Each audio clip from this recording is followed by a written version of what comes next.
দুশ্চরিত্র মহলও চায় নারীদের মধ্যকার এই সমস্ত অযৌক্তিক দাবিগুলোকে মেনে নিতে, এবং শেষমেশ সেটাই হয়েছে। দেশের সরকার মেনে নিতে বাধ্য হয়েছে এই সমস্ত শাহবাগী নারীদের সমস্ত আন্দোলনকে। ফলশ্রুতিতে দেশে চালু হয়ে গেছে নানান অঞ্চলে নারীদের বেলাল্লাপনা ও ধর্মবিরোধী অনৈতিক কর্মকাণ্ড। আমি মোহাম্মদ আব্দুল কাদের শিকদারের একমাত্র কন্যা মুসাম্মদ তসলিমা গ্লিসারিনের সহিত 5 লক্ষ টাকা দেনমোহরে বিবাহ বন্ধনে আবদ্ধ হইলাম। বলো বাবা, কবুল?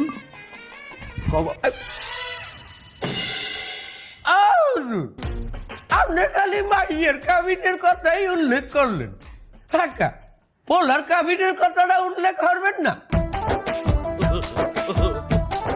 আমার পোলারে হেরা কত কাবিন দেবে এটা উল্লেখ করবেন না? তারা আমার বুঝলাম না বিষয়টা, পুরুষের তো কাবিন হয় না। ও কে না কইছে হয় না? এখন দেশে নারী সংস্কার আইন পাস হয়েছে, নারী পুরুষ এখন সমান অধিকার। অধিকার যেহেতু সমান, কাবিনও সমান সমান হওয়া উচিত। পোলা যেমন মাইয়ের কাবিন দেয়, মাইয়েরও এখন পোলারে কাবিন দিতে হইবে। তা ঠিক, এবার জমিতে সমানে সমান দেয় কত যায়। আরে আল্লাহ, তবে আজ মোর সামনে উনি নাই যে মাইয়া লালা বলে কাবিন দেয়। এখন নিয়ম বানাইছেন, এ নিয়ম মোর জীবনে উনি নাই ভাই। ও বেআই, আপনার জন্মে আপনি যা যা না দেখছেন, এই জন্মের নারী মধ্যে এই সব জিনিস দেখতে আসেন না।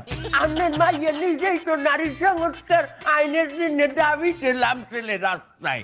তার এখন ওর যদি আমার পোলারকে বিয়ে দিতে হয়, আমার পোলারও সমান অধিকার দিতে হইবে। কাবিন আমার পোলায় 5 লাখ দেবে, আপনার মাইয়েও আমার পোলারে 5 লাখ দেবে। আন্দোলন মারাইতে রাস্তায় নামছিলি, এটা মনে চলে না?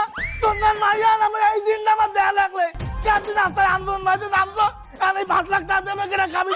তোর মা এই দেবে। জন্ম দিয়ে আসছি এত ছোট কালে, এমনি খাই যদি বাজিয়ে লাইতাম